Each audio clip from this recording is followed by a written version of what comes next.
Ah, I remember those eyes. Are you still alive? Here? Manager boss sank to the floor. He looked up at me as if he had seen the end of the world and shouted in a trembling voice. His face was distorted with fear and despair. He was right. I had been alive all along. I had been quietly waiting for this moment, covered in sweat and pride, at the lowest point in this company. Someone like you, who only sees people's hearts in terms of money, will ruin the signboard of the product we put our heart and soul into. The complete comeback that had taken place over the past 5 years was about to end.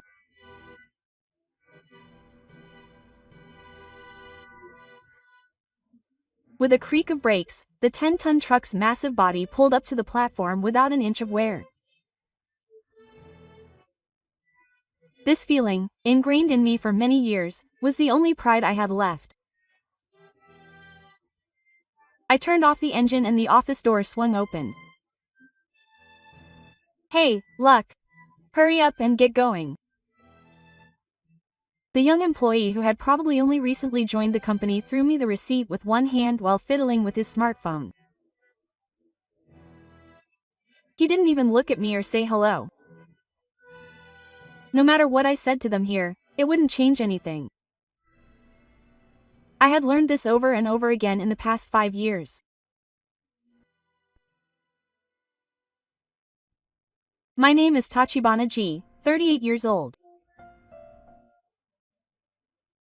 I have been visiting Asahi Foods almost every day for the past 5 years as a driver for a delivery company to Harvest. When I climb onto the second truck, my work clothes, soaked with the smell of sweat and dust, stick to my skin. These work clothes are now my combat uniform, so to speak. Next up is a familiar orange package. Sun Dappled Orange. This is the company's hit product.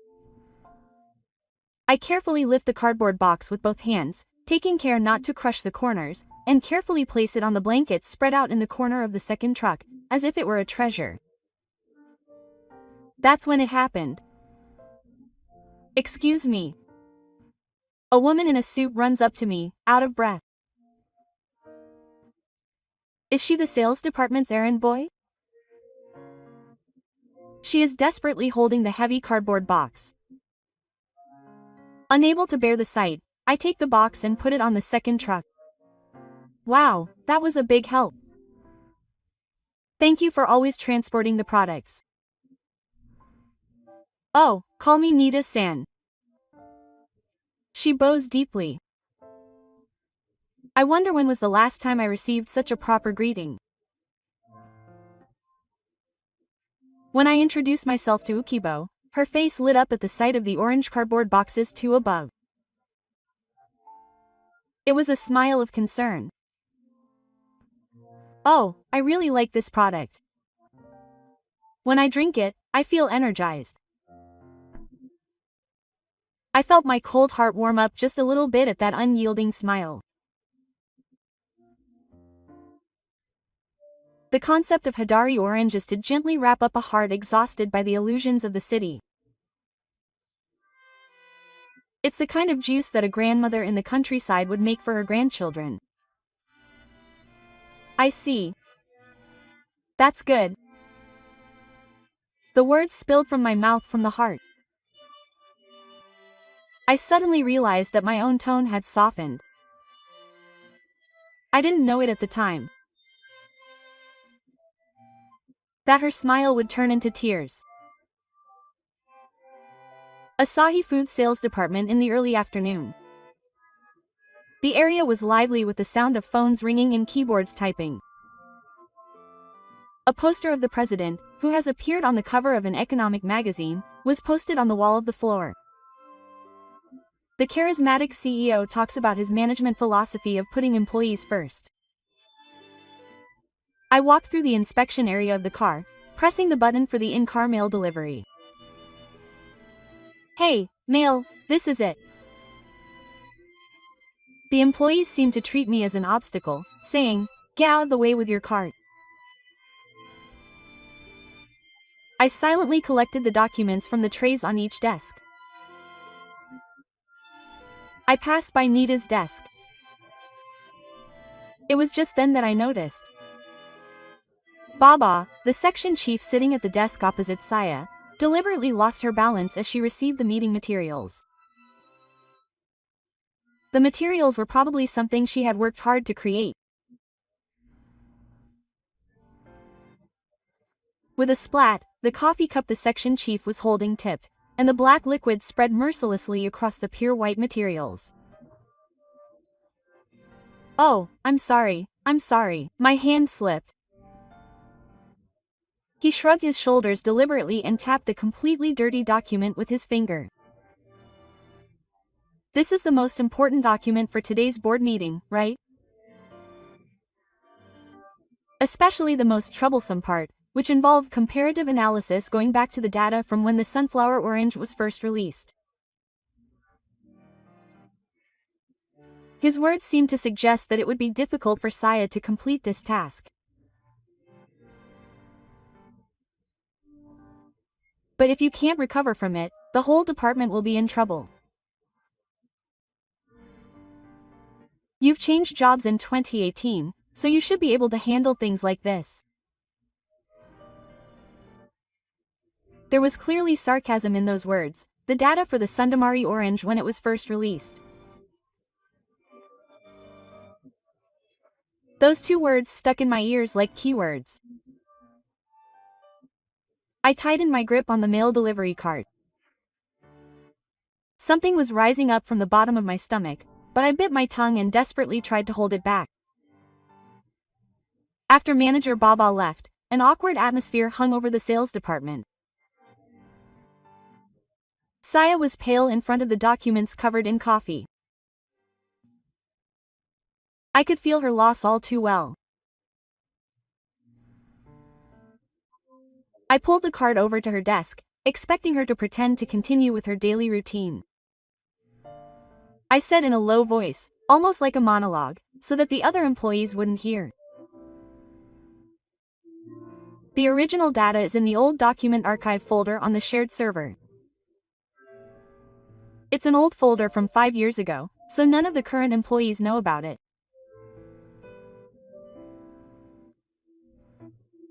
Well, I collected the mail files from the tray on her desk and pushed the cart past the place. That's all I could do.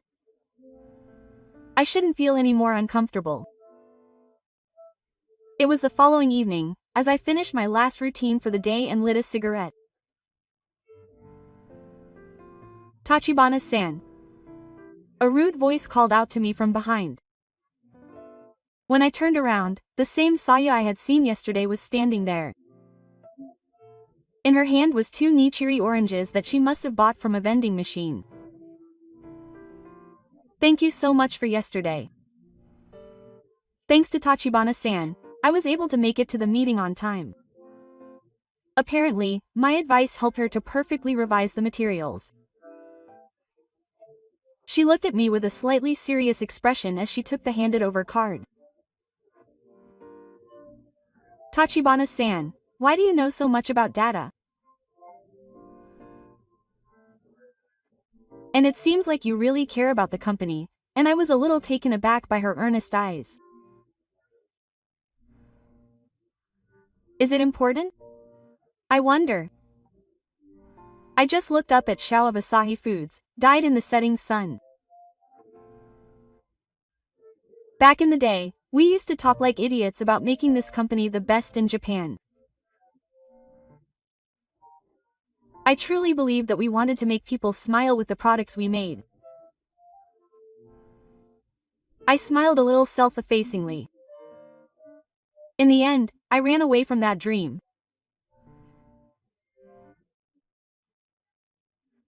But what I wanted to protect wasn't just a company, it was the ideal of a company where honesty was funny, the promise I made to her back then.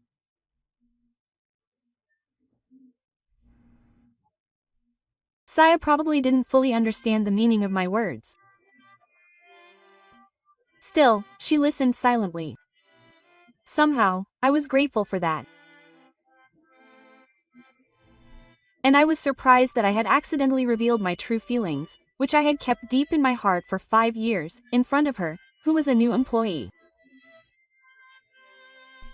Oh, well, that was a long time ago. Perhaps she sensed something, but she didn't pursue it any further. Instead, she started talking about herself. I'm really glad I was able to join this company. At one point, I almost gave up on working as a full-time employee. Giving up. Yes. I used to work at the local city hall, but my parents needed care, so I quit and devoted myself to caring for them for a while.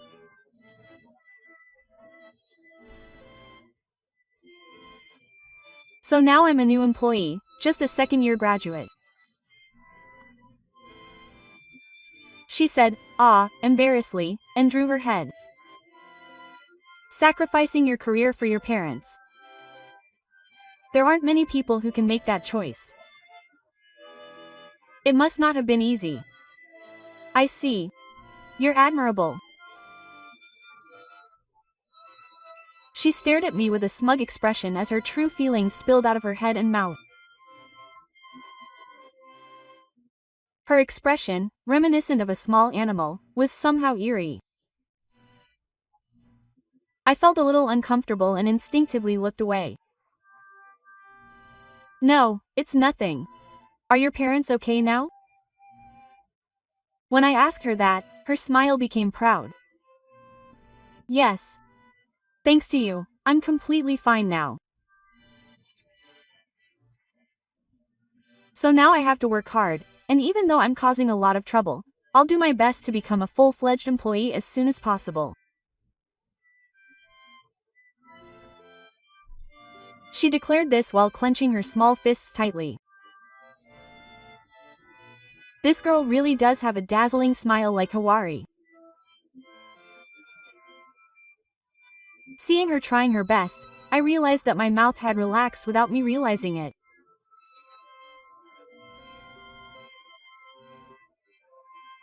At that moment, I may have started to see her not just as a new oil worker, but as a person named Nita Saya.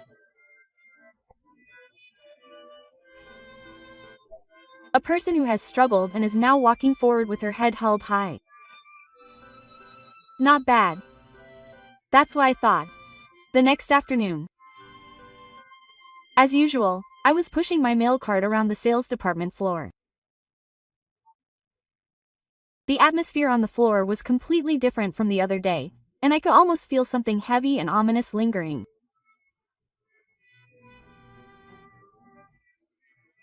As I passed by the fueling and refueling room, I could hear the whispers of Director Baba and his subordinates circling from inside. So, have you found anything? Who set that woman up with this? I checked her computer, but there was nothing of the sort in the email or chat history. So how did she go back and recite that document? A voice of disgust echoed.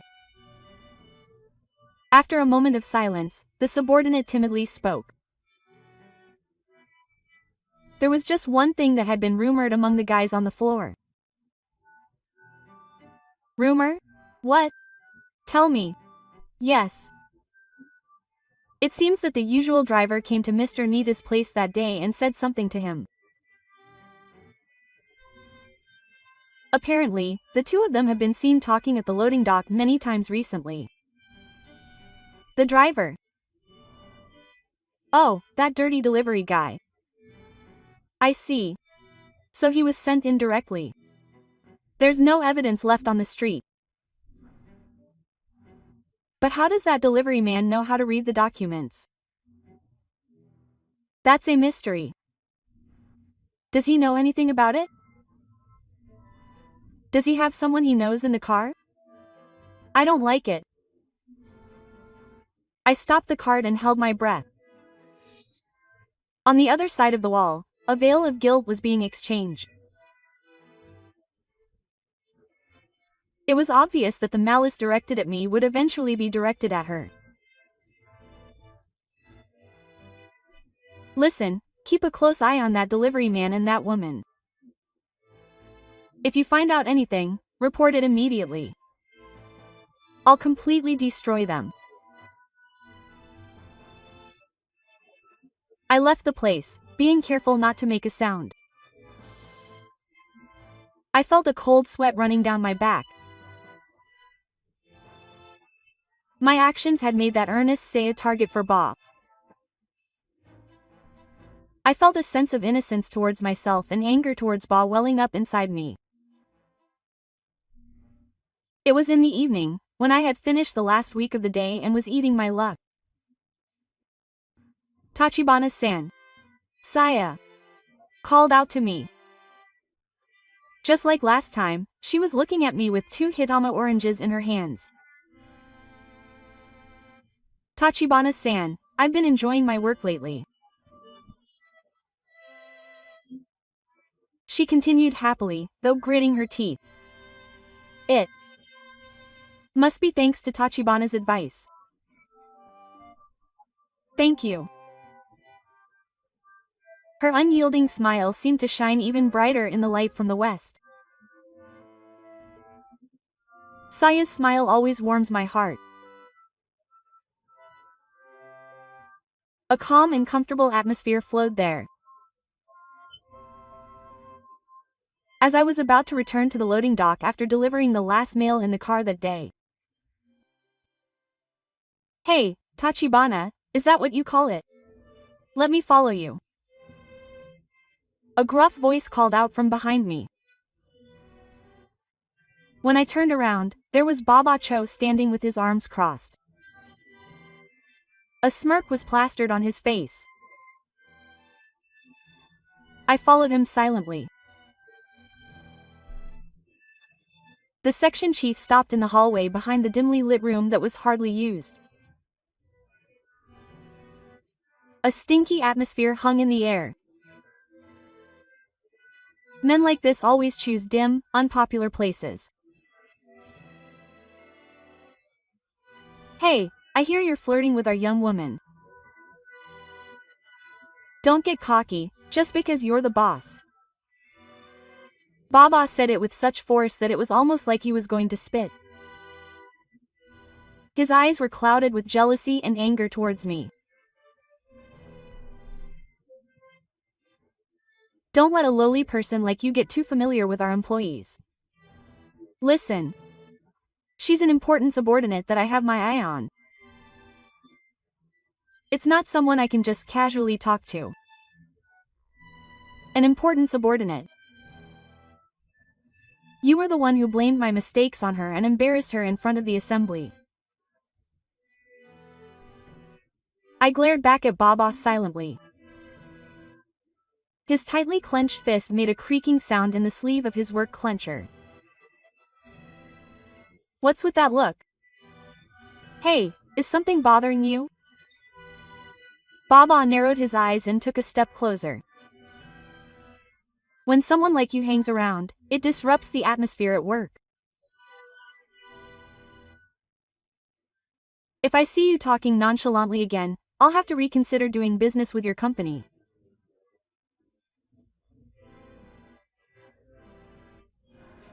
Besides, there are plenty of other alternative companies besides a crappy shipping company like yours.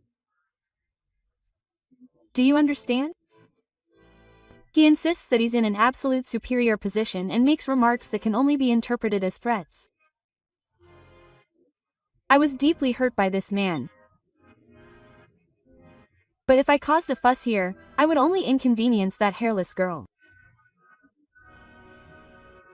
I could only swallow my anger and humiliation deep in my stomach. From that day on, a new rule was added to my daily life. It was to avoid the sun at all costs. Even when I was driving around the sales department with the mail delivery cart, I would quickly pass by the hallway where her desk was, with my eyes downcast. If I saw her walking towards me in the hallway, I would deliberately turn the corner and kill time in front of the vending machine. When I couldn't avoid her and ended up passing her, I would stand against the wall and pass her by without making eye contact. When she opened her mouth to ask me something at the loading dock, I would only respond with short words like, "Ah," or, "No, it's nothing," and immediately go back to work.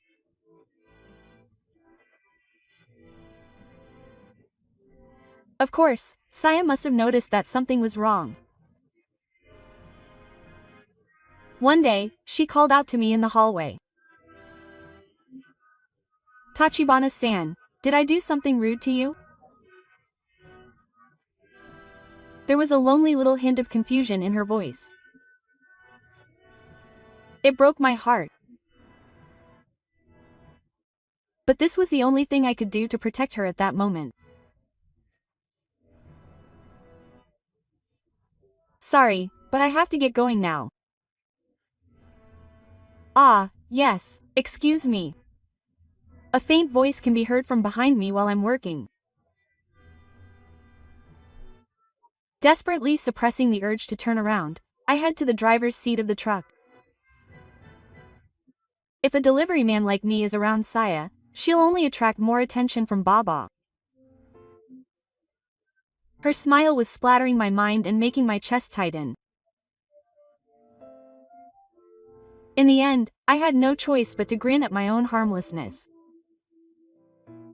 Several days had passed since I started avoiding Saya. Her lonely face was burned into the back of my eyelids. But if keeping my distance would help her avoid Baba's obsession, then that was fine. That's all I could tell myself. That day, after finishing loading and unloading the goods at the warehouse and getting drenched in sweat, Suzuki-san, who was in charge of the full cub warehouse, spoke to me with a smirk and a meaningful expression on his face. "Don't look at Tachibana-chan. More importantly, did you hear? Apparently there's some troubling talk going on in the sales department again." Suzuki, who is in his mid-50s, knows the ins and outs of this company. He's an insider. The shady stories he tells are usually a sign of something more than six. "Another old boss?" Suzuki smirked again, as if he were a good guy. Apparently, the expenses for extravagant meetings with a business partner who does everything was rejected by his superiors as inappropriate. And apparently it was a considerable amount. He was severely pressured by the higher-ups. It was a story that was typical of a man who mistakenly believes that the company's money is his own wallet.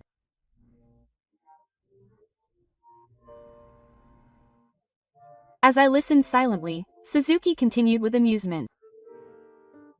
"Well, that's how he's always been. He blames all his mistakes on the education department. I wonder if some young person is being burdened with unreasonable numbers to make up for the gaps right now and is taking the brunt of it. Oh, by the way, didn't a new person join the sales department recently?" When I heard the words of Suzuki, a serious-looking second-year graduate, Saya's face flashed through my mind. "I'll do my best to become a full-fledged employee as soon as possible." The sight of her clenching her small fists as she said this made my heart ache. I left the place and headed to the sales department with the mail delivery cart in my hand. A bad feeling rose up my spine like a cold snake. The moment I stepped onto the sales floor, I felt the icy air on my skin. The bad feeling I had earlier had become a reality in the worst possible way. In the back of the floor, the manager was leaning forward with his hands on his desk, looking down. "How do you explain this loss? The numbers don't match. The order slip? How much do you think I have to bow my head to everyone because of you?" That harsh voice echoed throughout the bath. The surrounding employees pretended to be working, but their eyes were fixed on the two fairies. This wasn't a dojo or anything. It was just a look of masochism and a sense of relief that the manager's anger wasn't directed at me. I've seen this kind of scene more than enough over the years. They're using one weak person as a scapegoat to turn a blind eye to the distortions in the organization. And no one helps them or tries to help them. It's just as Suzuki said. They're trying to push the loss of their own money onto her. Saya looked down, her face so stern it was pitiful. Her shoulders were shaking slightly, and it looked like she was desperately trying to hold something back. I could hear her apologizing in a weak voice, but it only added fuel to the fire. This isn't something that can be resolved with an apology. How many years have you been working in the workplace? You're an adult, but you're still a new graduate. Once again, I couldn't do anything, and at that moment all I could do was walk past the scene. I was filled with frustration. My heart felt like lead, and at the end of the day, I pulled the truck into the loading dock. According to the office, only the sales department floor was lit up. Feeling uneasy, I quietly peered out onto the floor, trying not to make a sound. Saya was there, sure enough. A half-empty can of juice, the only person staring at the computer screen. A monitor full of unfinished notes. Her back looked much smaller and more frail than when I had seen her during the day.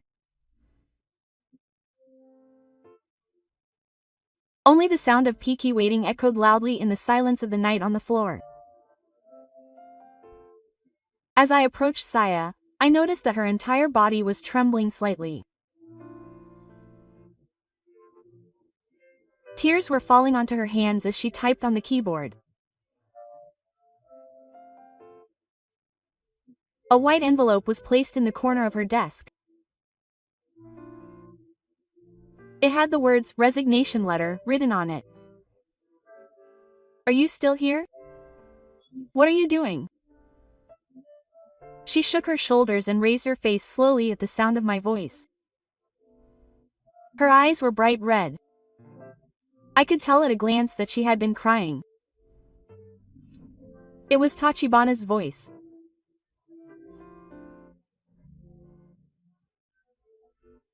I didn't know what to do anymore, and at lunchtime today, the manager called me in to tell me that the sales department had incurred a large loss due to expenses.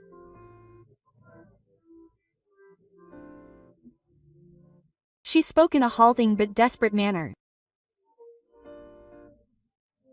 But I hadn't made any mistakes in ordering.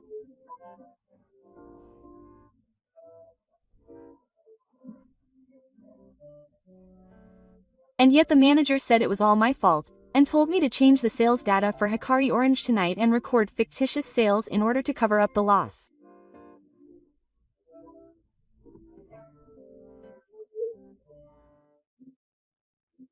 Tears once again overflowed from her large eyes. This was no longer just a case of power harassment. It was undoubtedly complicity in criminal behavior.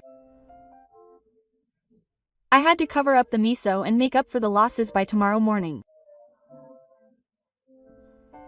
I didn't want to do something so wrong. But if I refused, I would lose all business with Tachibana's company because of me. So I couldn't say no. Saya seemed to be worried about my situation, putting her own concerns aside. Her unreserved kindness tightened my chest even more. I had reached my limit. It felt like something that had been rusting inside me for 5 years had shattered with a loud noise. I couldn't let this girl feel this way. I didn't leave this company to tolerate such an unreasonable situation. I walked over to Saya and gently placed my hand on her small, trembling shoulder. I understood. It's okay now, so don't cry anymore. I will put an end to anyone who makes you cry or ruins this company. At that time, I threw away everything to protect the company. But I didn't want to protect a rotten company where such unreasonableness was allowed to prevail. I took out my smartphone and tapped the name of a man from the long list of addresses. It was a number that hadn't rang even once in 5 years. The call echoed through the silent office.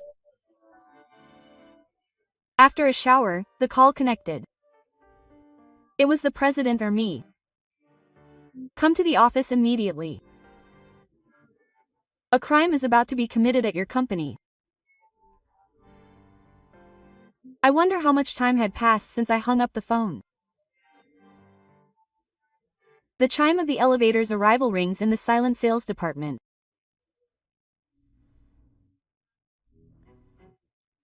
And then, from the other end of the hallway, the sound of hurried footsteps in heavy shoes heads straight for us. A man bursts into the sales department, out of breath. He loosens the tie of his expensive suit a little, and sweat is beading down his forehead, but his eyes have not lost their calm light. The man who appears is Asahi Makoto, the head of Asahi Foods. Why is the president here? Saya desperately tries to understand the situation with her already panicked mind. I can clearly feel the bewilderment in Saya, who just stands there in a daze. Tachibana, what on earth happened? I opened my mouth while reassuringly supporting Saya's shoulders, which were still shaking slightly. This guy was being framed by Baba-san. And that's not all. He was almost being used as an accomplice in a crime. My explanation was incredibly clean. I told him the facts without any emotion about who did what. Makoto listened silently until I spoke. He glanced down at Saya once and then looked me in the eyes again. His expression was distorted with pain, and he must have understood in an instant how I had felt about this company for the past 5 years. I see. I won. It was Nita-san, wasn't it? It must have been tough, but it's okay now. After saying some kind words to Saya, Makoto quietly took out his smartphone and called his secretary. It's me. You don't need to tell Baba-san the reason for contacting him. It's the president's orders. Just tell him to come to the uterus sales department. His voice no longer belonged to the gentle young manager I see in the media. It was the sound of a fierce king who would never forgive the injustice that had occurred in his own castle. The stage for the judgment that was about to begin was not the president's office. A single earnest employee was about to be made to commit a crime. This was the scene. Breaking the silence of 5 years, the counterattack finally begins. Breaking the silence of the night, the slightly soaked department manager Baba rushes into the sales department. He must have changed his clothes in a hurry. He is wearing a rumpled shirt and slacks. His disheveled attire tells of his old-fashioned nature. President, what on earth happened in the middle of the night? When Baba saw Makoto, he bowed in a humble manner. However, as soon as he saw Saya and me standing next to him, his face twisted in surprise and discomfort. What is it?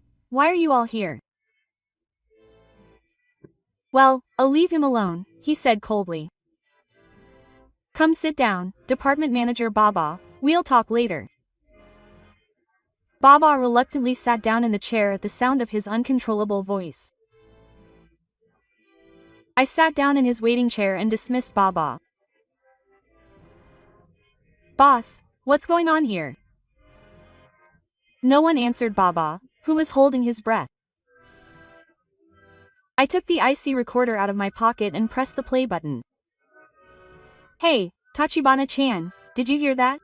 It seems that Baba, the manager of the sales department, or Nanomi, is having a dispute over expenses.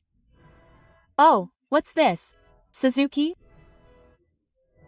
Baba seemed to immediately realize that the voice belonged to Suzuki. I always carry an IC recorder with me because of a bitter experience I had in the past. When Suzuki, who was in charge of the warehouse, said he had something suspicious to say, I reflexively decided that I had to record it. I opened my laptop and turned the screen toward Baba. This is the log of the email you sent to Saya, instructing her to collect data. It seems that you deleted it immediately after sending it, but that's too bad. This in-car system that I created 5 years ago is designed to be impossible to cheat. Even if you delete the email, the system administrator can easily read it. The screen displayed an anonymous threatening message sent from Baba to Saya. You made this, so you can sleep on your laurels. It was luck.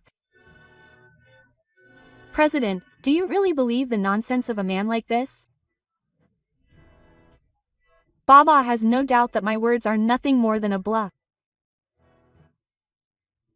And yet, his pathetic wit will only make his impending doom all the more apparent.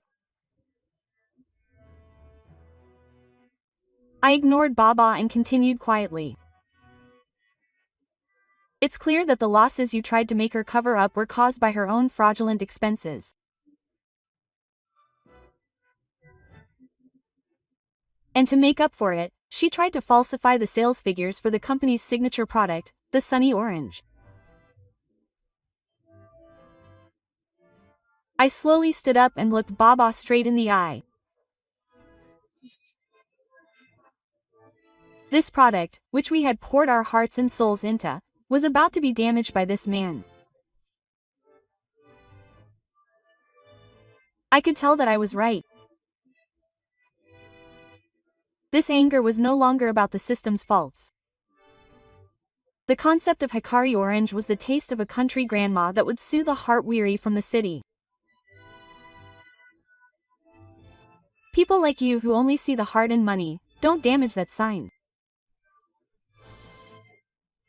As he said that, the tired old lady let out a scream. This is hot. It's all his heat. Makoto quietly cut off his words. But he said it in a voice that echoed throughout the bath. Will you please be quiet? Tachibana, who is here, has created many hit products with this company. He is a legendary developer and my best friend. There's no way he would lie to me. At those words, not only Baba but also Samoy, who was next to me, looked up at me. Both of them opened their eyes wide in disbelief. The image of the person described by the president didn't match the one driver who always seemed to be at odds with him. It's no wonder. Manager Baba, do you remember what happened 5 years ago? Makoto spoke calmly but in a tone that left no room for argument. There was a trap that you guys at Full Cubs set up to bring me down from the position of president, wasn't there? I didn't miss the slight twitch in Baba's face at the word information leak.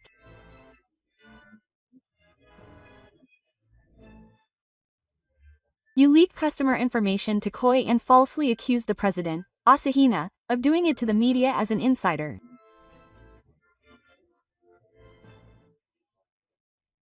Because of that, I was fiercely pursued by shareholders and the media, and I ended up going through hell. Makoto's voice trembled slightly. Perhaps he was remembering the humiliation he felt at the time. It was Tachibana who saved me. At that time, Tachibana left the company, taking all the crimes you had orchestrated on his own, in order to protect my future and the company's future.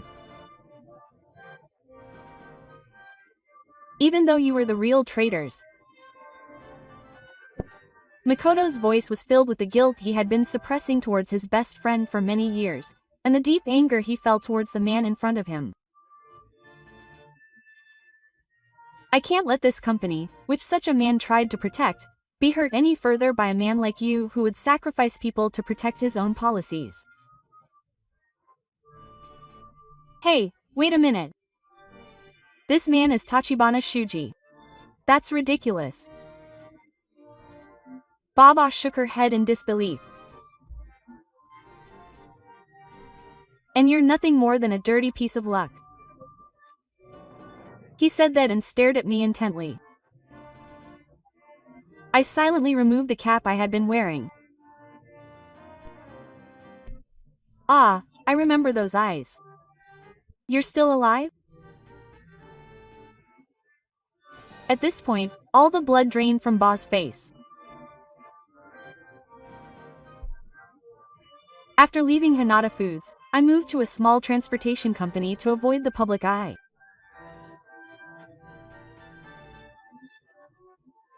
I never imagined that I would be in charge of the company I used to work for, but perhaps this is fate.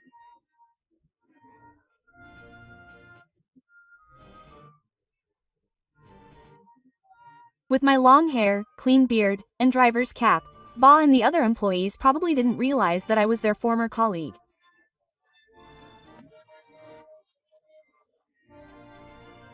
But now, Ba finally realized.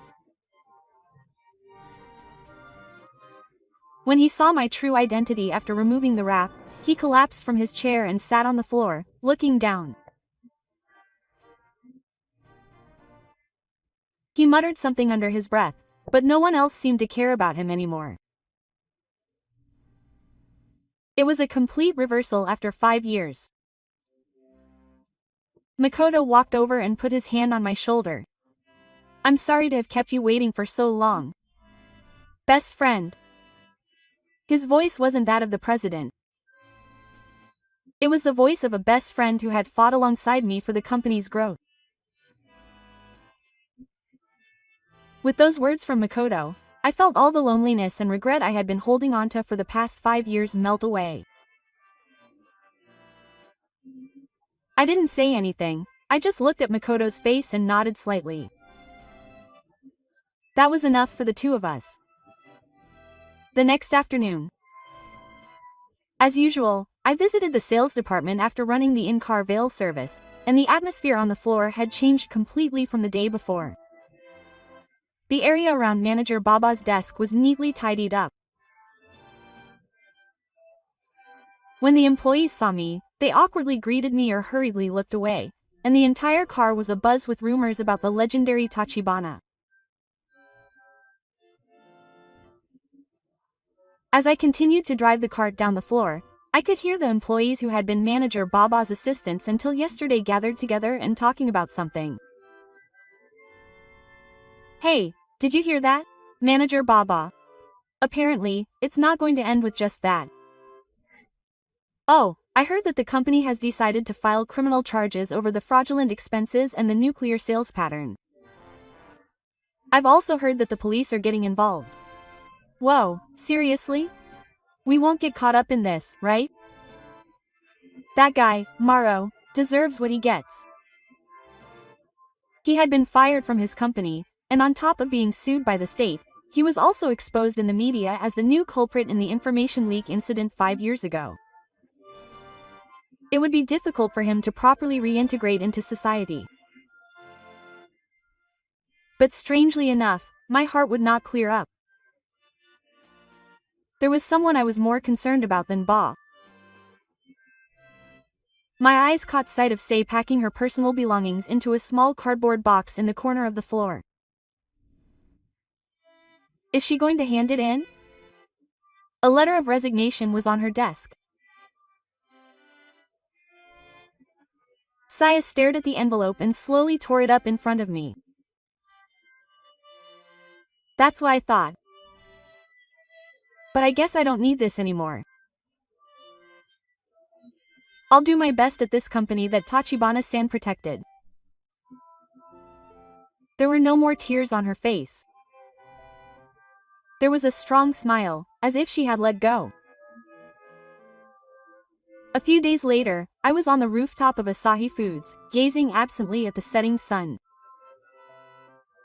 I leaned against the fence and smoked a cigarette. The atmosphere in the car had changed completely since that first glance, but my daily life hadn't changed at all. That was fine. I thought that was fine. Tachibana-san. A gentle, warm voice came from behind me. I knew who it was without even turning around. Saya was standing in the setting sun. In her hands were 2 bonfire oranges. Drinking this juice together had become a small routine between the two of us before we knew it. I silently accepted one, and we stood side by side, gazing at the cityscape dyed in the sunset. There was no awkwardness or beauty in the silence that passed. It was a calm and comfortable one. Eventually, I could feel her gently inhaling as if she had made up her mind about something. When her lips began to move slightly, I spoke before she could. Saya, it was the first time I had called her by her name. Saya looked at my face in surprise. Her large eyes sparkled and swayed in the reflection of the setting sun. There was something I had to tell you. Even though I had just drunk the juice, my throat was dry from nervousness. I was just a lucky parent. You and I are much apart in age. And as you can see, there is no respite from my words. I paused for a moment, steeling myself, and looked her straight in the eyes. From this point on, there was no escape. I didn't want to run away. Still, I want you to be by my side. That was the confession I put my whole life into. I could feel the wind blowing across the rooftop. A long, long silence. I might be rejected. Or maybe she thought I was saying something irrelevant. A single tear slipped from her eye as various thoughts raced through her head. Oh, I made Sei cry again. I'm sorry. The next moment after I thought that. Yes. Yes. I feel pain too, being by Tachibana-san's side. She smiled, her face wet with tears. It was the most beautiful smile I'd ever seen. The tears that reached Saya weren't meant to be filled with sadness. They were warm tears of joy, like sunshine. I couldn't help but sigh in awe. And I clasped her hand tightly, though awkwardly. Thank you. I couldn't bring myself to say those words. But maybe I should have. I just wouldn't talk to that warm hand again. I swore to myself. For 5 years, I felt like I was living in the world of Monik. But at this moment, the world was dyed in a warm orange like the sunset. The setting sun gently, endlessly, enveloped the town and the two of us who had finally set out into the future. Several months had passed since then, in a bright glass-walled conference room. I was wearing the jacket that Makoto had forcibly handed to me over my usual work routine. He had forced it on me, saying, "Please wear a jacket at least during meetings." I picked up a prototype of the new product. Tachibana, what do you think of the aftertaste? Is it a bit too much for the younger generation? No, it's not bad, but the main target is the older generation. If that's the case, it would be better to tone down the sourness a bit so that I wouldn't get tired of drinking it every day. Anonymous Advisor. That's my new title. I still work for the shipping company. But now I can also have time to talk about the future of this company with my best friend Makoto like I used to. The sales department is back to its prime. At the center of it all is Sei, cheerfully working while giving precise instructions to her juniors. Yeah. That proposal is really good. But I think it would be better if we could analyze the target audience here a little more deeply. Her face no longer had the anxious look it had back then. Now, Saya has grown into a respected member of the sales department. The expressions of respect directed at her are filled with the trust of her colleagues. On a late afternoon, I was driving my beloved truck along a scenic road outside Takano. Saya, wearing a dress, was sitting next to me. I was still surprised. I never imagined that Tachibana-san was the one who made the oranges that day. That was a long time ago. And it wasn't my own power. It was only possible because of my colleagues at the time. That's just like Tachibana-san. But I'm still happy.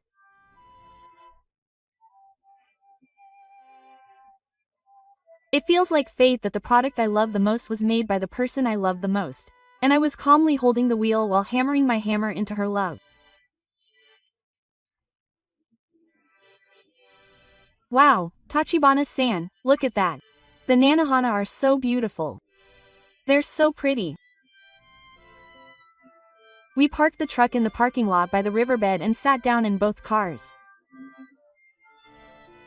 The flowers of the oak tree are scattered all around, and the sound of birds fishing can be heard. She spreads out a homemade lunchbox with a slightly burnt omelette and octopus sausages. She may be the king of weapons, but you can tell at a glance that it is filled with love. I can't help but smile as I imagine her cooking. Oh, I messed up the omelette a little. It burned. Sorry about that. No, it's delicious. To me, it's the best omelette in the world.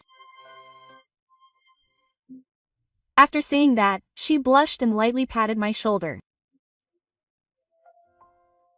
My heart was filled with warm, happy feelings. The two of us talked endlessly and laughed together. Looking at Saya's adwa makes me feel happy from the bottom of my heart. Peaceful, fulfilling, and satisfying times flow by slowly. I wish these moments could last forever. She hands me some tea. A silver ring shines in the light on the ring finger of her left hand. It has the same design as the one on my finger. Looking at the two rings, I realize once again, I'm not alone anymore. I now have a future to protect, and an irreplaceable treasure that I have sworn to live with.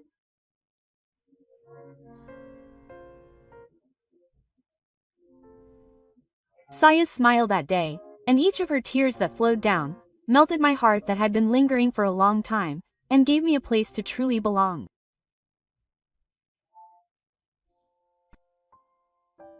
Thank you for watching. How did you like this story? If you enjoyed it, please give it a like and comment that Kasuka is the best. It would be a great encouragement. Also, please subscribe to the channel at the bottom of the screen now and click the bell icon for notifications. You will be the first to enjoy newly posted videos. There are many other wonderful videos, so please watch another one if you like.